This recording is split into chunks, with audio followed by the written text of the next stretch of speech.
আগের সময়গুলো আসলে অনেক মিস করি। কারণ আমি কিছুদিন আগেও কক্সবাজার গিয়েছিলাম। কক্সবাজার গিয়ে আসলে অনেকের সাথে তখন দেখা হচ্ছিল। অনেকেই বলতেছিল, "আপা এখন শুটিং এ একটু কম আসেন।"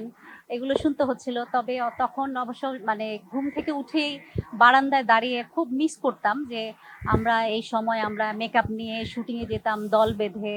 আমরা সেই কোথায়, কোথায় আমরা কক্সবাজার চলে যেতাম। যেমন এবার আমার একটি ছবির আমরা গানের শুটিং করেছিলাম জাজ মাল্টিমিডিয়ার 'ভালোবাসার রঙের' আমি আর কাবিলা ভাই। মানে ওখানে একটা দোকানদার এসেই বলতেছে, "আপনি আর কাবিলা ভাই কিন্তু এখানে শুটিং করেছেন।" তো সেটা কিন্তু আসলে আমি অনেক মানে আমার এত ভালো লেগেছে যে উনি বলতেছে যে, "আমার এখানে কিন্তু আপনারা শুটিং করেছেন।" তো আসলে এইরকম ভালো লাগা আছে সব শিল্পীদেরকেই মনে করি আমরা। সেই শাবানা ম্যাম থেকে আরম্ভ করে আমি আসলে কি বলবো আমার ভাগ্য অনেক ভালো। আমি শাবানা ম্যামের সাথে কাজ করেছি, আলমগীর স্যারের সাথে আমি কাজ করেছি। তো আসলে আমার কপাল অনেক ভালো। আমি তাদের সাথে আমি কাজ করেছি গুণীজনদের সাথে।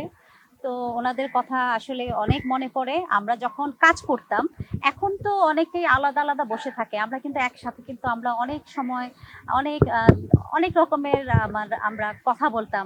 ধরেন একটা হাসির চুটকি বলছে, হ্যাঁ, বিশেষ করে কাঞ্চন ভাইয়ের কথা। কাঞ্চন ভাই কিন্তু আমাদের কিন্তু সেটে থাকলে অনেক হাসাতো কিন্তু।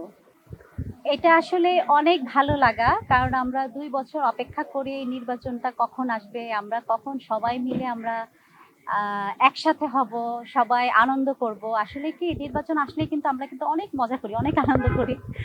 আসলে ঈদের মতো কোলাকুলি করছি যার, যার মতো, যে যার মতো। খুব এটা একটা অন্যরকম একটা ভালো লাগা। আর হচ্ছে আমিও এবার নির্বাচন করছি। আমি তো আগে আ ৪ বার কার্যনির্বাহী সদস্য ছিলাম, ৪ বার। ৮ বছর ক্যাবিনেটে ছিলাম। তো এখন আবারও নির্বাচন করছি। আমার জন্য আপনারা দোয়া করবেন। আমি শিবা শানু ভাইয়া প্যানেল এবং আ জয় চৌধুরী আ প্যানেল থেকে নির্বাচন করছি।